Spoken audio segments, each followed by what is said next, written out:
வணக்கம். சற்று முன் கிடைக்கப்பெற்ற ஒரு மிக மிக முக்கியமான செய்தி ஒன்று வெளியாகியுள்ளது.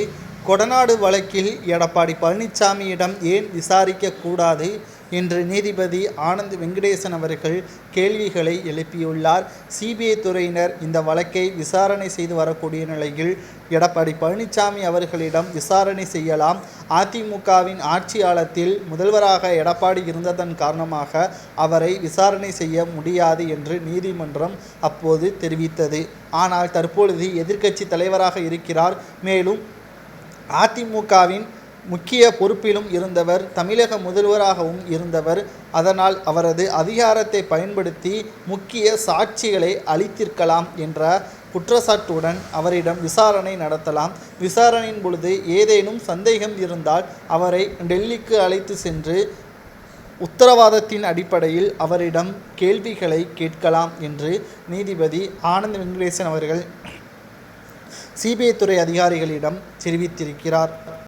இந்த நிலையில்தான் இன்று மாலைக்குள் எடப்பாடி பழனிசாமி அவர்களை சிபிஐ துறையினர் விசாரணைக்காக டெல்லிக்கு அழைத்து செல்லலாம் என்றும், ஏற்கனவே கொடநாடு பங்களா வழக்கு என்பது மிகப்பெரிய ஒரு வருடம் கடந்து விசாரணை செய்யக்கூடிய வழக்காக பார்க்கப்படுகிறது. சுமார் 6 ஆண்டுகள் மேல் இந்த வழக்கு விசாரணை நடைபெற்று வருகிறது.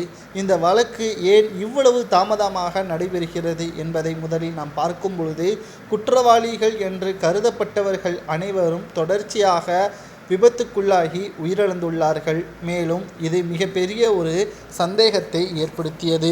மேலும் இந்த கொடநாடு பங்களா என்பது மறைந்த முதல்வர் ஜெயலலிதா அவர்கள் வசித்து வந்த வீடாகவும் பார்க்கப்படுகிறது. போயஸ் கார்டனில் இருந்ததை விட அதிகளவு இந்த பங்களாவில் தான் இருந்துள்ளார். மேலும் அவருக்கு சொந்தமான தேயிலை தோட்டத்தையும் பார்த்து வந்துள்ளார். இதனால் இங்குதான் அவர் முக்கியமான சில ஆவணங்களையும் தங்க நகைகளையும் வைத்திருந்ததாகவும் தெரிய வருகிறது. மேலும் அதன் மதிப்பு பல கோடிகள் பெறும் என்றும் கூறப்படுகிறது. மேலும் திருடர்கள் மூலமாக இதை அரங்கேற்றினால் இது நமக்கு சந்தேகத்தை ஏற்படுத்தாது, இதிலிருந்து தப்பித்து கொள்ளலாம் என்பதற்கேற்ப அப்பொழுது முதல்வராக இருந்த எடப்பாடி நாடகம் போட்டிருக்கலாம் என்றும், அதற்கான விசாரணையை காவல்துறையினர் செயல்படுத்தாமல் தாமதப்படுத்தியதன் காரணமாக குற்றவாளிகள் அப்போது சுதந்திரமாக சுற்றித்திருந்தார்கள்.